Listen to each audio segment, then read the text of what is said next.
Hello friend, তো আমরা একটা ছোটো ভিডিও নিয়ে চলে এসেছি। তো ডিসেম্বর মাসের 1 2024, তো রবিবার আমি আমার মেয়ে, আমার হাজব্যান্ড তিনজন এসেছি বরিশা পাঠাগড় টাউন লাইব্রেরিতে।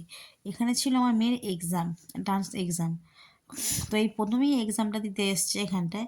তো যখন প্রথমে এসছি দেখলাম প্রচণ্ড ভিড়, এখানে মানুষ ঢুকতে পারবে না, এত ভিড়।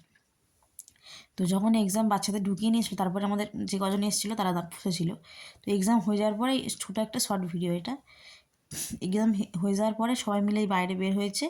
অন্য স্টুডেন্টরাও ছিল, আমরা যেখানে আমাদের পাড়াতে যারা নাচ শিখতো তারাও ছিল। তো আমার মেয়েরও হয়ে গেছিলাম, মেয়ের জন্য দাঁড়িয়েছিলাম। আমার মেয়ে সবার লাস্টে আসছে, আরও স্টুডেন্টরা আছে। এই যে আমার মেয়ের হয়ে গেছে। তো আমি জিজ্ঞাসা করছিলাম কিছু পেরেছিস কি না।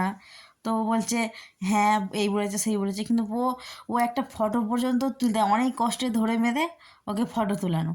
স্কুটির ওপরে বসে, তো বড় বড় ওর থেকে বড় বড় বয়সী যারা ছিল তারা অনেক হাতে ধরে ওকে বসে চেপে ধরে এরকমভাবে ফটো তোলা হয়েছে। এটা ছিল শখের বাজারে লাইব্রেরিতে। ওখানে এবারে চণ্ডী মেলা হয়, যেখানে ওই চণ্ডী মেলার ওখানেই এবছর নাচের পরীক্ষাটা ছিল। ওটা প্রতি বছরই হয়। তো আমাদের এখানে সাজিয়েছিল ওকে তৃষা বলে একটা মেয়ে, আমার দিদির বাড়ির পাশেই, সে সাজিয়েছিল।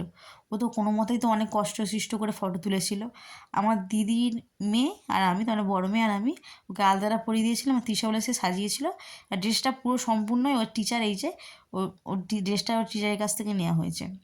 তোমার মেয়ে কেমন লাগছে অবশ্যই দেখিও। তো নাচের ভিডিওটা দিতে পারলাম না, তার জন্য অনেক দুঃখিত। তো কেমন আমার মেয়েকে লাগছে, সবাইকে লাগছে, কমেন্ট করে জানিও।